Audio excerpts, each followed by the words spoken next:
Live, local, now. This is the news at Daybreak. We started this morning with a look at some of the top stories we're working on. Michigan State President Lou Anna Simmons' resignation is being welcomed at the legislature.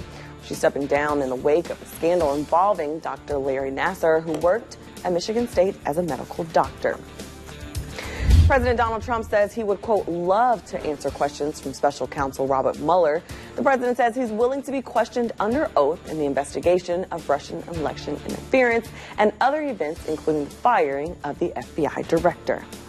The White House says it will release a legislative framework for an immigration deal on Monday. A Senate stalemate over undocumented immigrants coming to the U.S. as children led to the impasse that caused the weekend government shutdown. All right, well, let's take a live look outside from our WTOC Dozier Law Riverfront Sky Cam. A cool start to our Thursday, and we could expect to start seeing a sunny day in the forecast.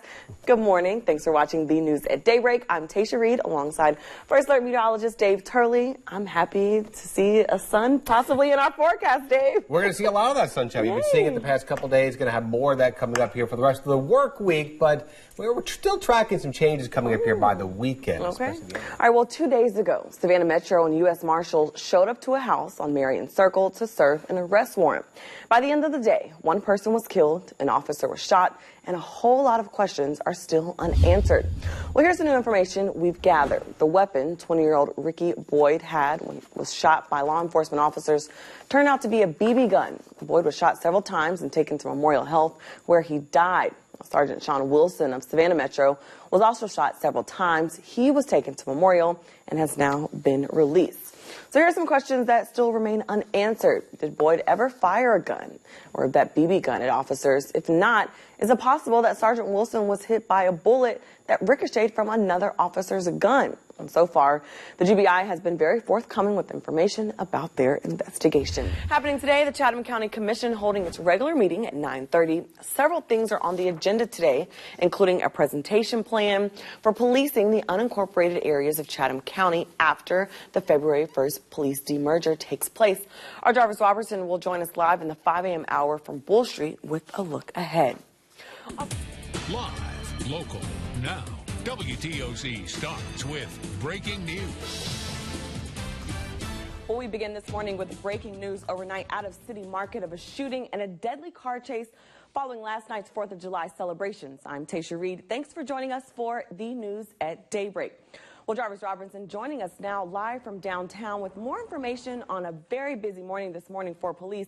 So, Jarvis, the shooting happened first. What can you tell us about the car crash that followed? Well, Tasia, certainly a busy morning, as you stated, for the Savannah-Chatham Metro Police Department. Now, that car chase, which happened after the shooting, according to Metro's tweet that they sent out at 1:15, this car chase was with the suspect. Now, we were told that 3 people were fatally injured due to that crash. Now, many people called our newsroom shortly after everything happened, and as it was happening, saying that pedestrians were hit. So possibly pedestrians are the ones who were killed in that car chase. But going back to that shooting, it all happened in City Market. According to police, there were 4 people shot. As of right now, we're still working to learn the conditions of those people. 3 people shot here in City Market, taken to the hospital. 1 person actually showed up to the hospital by private car. And as you can see behind me right now, this is pretty much an active scene. All around City Market is crime scene investigation. As I was driving around this morning, I noticed one guy who was walking to work ended up walking under the yellow tape. Now, if you are in this area this morning, do know that you can't do that because you can hinder their crime scene investigation. Now, I will be here all morning following this developing story and continuously bringing you all updates. Reporting live in Savannah, I'm Jarvis Robertson. This morning it is 4:30. You're looking from our WTOC Franklin Chevrolet Skycam.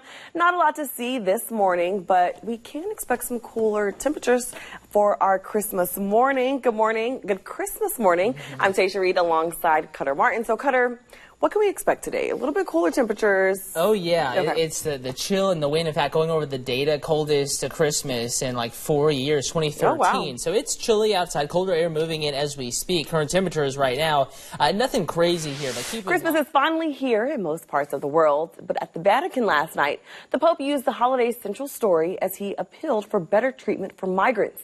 CBS's Laura Podesta reports.